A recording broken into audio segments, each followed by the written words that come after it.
When you think of Allen Iverson, the first word that comes to mind might be icon. But let's get real. He was more than an icon. He was a cultural earthquake, a walking contradiction, and most of all, he was an unforgettable force on the basketball court. Standing 6 feet tall and weighing just 170 pounds, Iverson wasn't supposed to be a 6-time All-Star, a 4-time scoring champ, or the shortest and lightest MVP in NBA history. But against all odds, AI turned the basketball world upside down. Before Allen Iverson, the Philadelphia 76ers were a dumpster fire. Since Charles Barkley was traded in 1992, the Sixers were bottom feeders, rarely ever rising above mediocrity. By 1996, they were an 18-win disaster, but then came the draft lottery. The Sixers were handed the #1 pick, and the decision was clear: Allen Iverson. Sure, there were concerns. Would his size be a problem? Could he be a leader? Was he mature enough? The answer, even before he played a single game, was loud and clear. He was everything the Sixers needed, and more. From the moment he touched the NBA floor, the world realized that Allen Iverson was a force of nature. He was fast, he was explosive, and he had a swagger that no one in the league had seen before. Iverson's rookie year was nothing short of electric. The moment he stepped on the floor, he lit it up, scoring 30 points in his debut. He broke Wilt Chamberlain's rookie record by scoring 40-plus points in 5 straight games. He was a blur, a ball of energy, impossible to guard. He wasn't just fast, he was uncontainable. Against the likes of Michael Jordan, who was supposed to be the GOAT, Iverson torched him with 37 points and outshined the legend. Iverson was fearless and he was a rookie. But here's the thing, as much as Iverson's game was a thing of beauty, the relationship with his coach, Larry Brown, was anything but. Brown was a disciplinarian, a stickler for structure, and Iverson was the definition of throw the structure out the window. He was late to practices, didn't care about team drills, and often seemed to operate on his own terms. Brown demanded discipline, and Iverson demanded freedom. The two were at odds, but there was one thing they could both agree on. Iverson could play ball.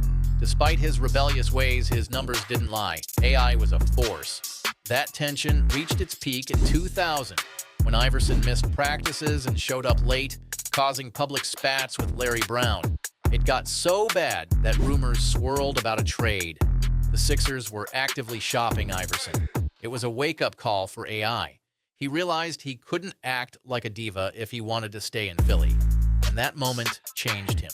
He made a promise to himself and to his coach: I'll be better. That summer, Iverson showed up to camp with a new mindset, a new attitude, and a commitment to not just be a star, but to be a leader. And then came the 2000 to 2001 season. Iverson came in with a new focus. He was ready to be more than just a scorer. He wanted to be a leader, and he wanted to prove that he could elevate his team. The 76ers started the season with 10 straight wins, and this time, Iverson wasn't just putting up crazy stats, he was making his teammates better.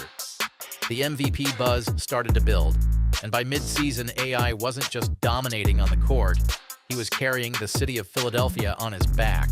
In the All-Star game that year, Iverson exploded in the fourth quarter, leading the East to a win and winning the All-Star game MVP.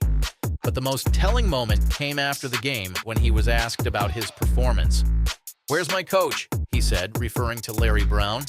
It was a complete shift, a sign that Iverson was buying into the team concept and respecting the guy who had pushed him to grow. Brown and Iverson had finally found a balance, and the Sixers were rolling. Then came the playoffs. Iverson was about to face some of the toughest competition of his career, but he never backed down. In the second round, he went toe-to-toe with Vince Carter in one of the most memorable duels in NBA history. Game after game, Iverson and Carter went shot for shot. In Game 2, Iverson dropped 54 points. In Game 5, he put up 52 points. This wasn't just a basketball series. It was a test of wills, a back and forth that could have gone either way. Iverson never relented. But the real test came in the Eastern Conference Finals against Ray Allen and the Milwaukee Bucks. Iverson was hurt, playing through an injured hip, but he did what he always did. He fought. He wasn't going to let his team down.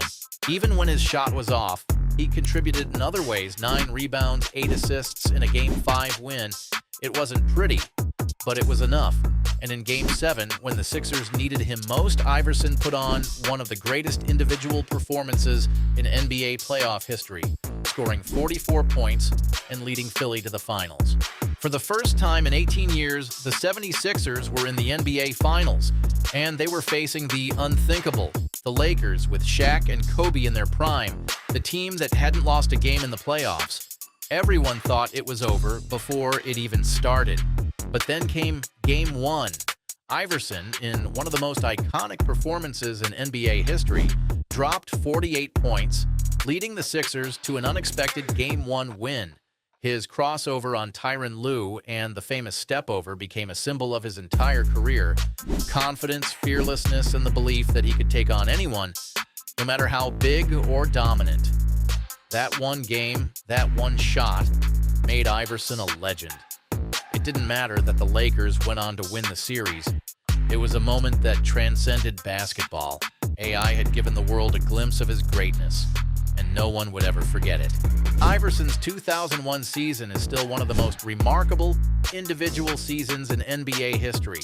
He carried a team that had no business being in the finals all the way to the doorstep of a championship. He wasn't the most efficient player, and he wasn't perfect. But he was something even more powerful. He was a fighter, a leader, and a guy who could make magic happen when the lights were brightest. The 76ers as a team were a mess offensively, averaging just 94.7 points per game. Iverson averaged 31 of those. Let that sink in. He was the only guy scoring. Everyone knew it, but no one could stop it.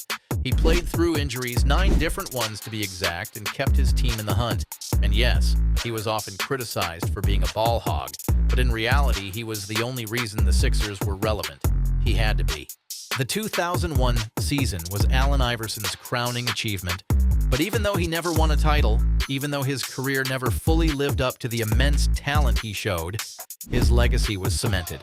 Iverson didn't need a championship to be a legend. He changed the game, both on and off the court. He inspired a generation to play with heart, to not apologize for who they are, and to never back down from anything, no matter how big or how impossible it seemed.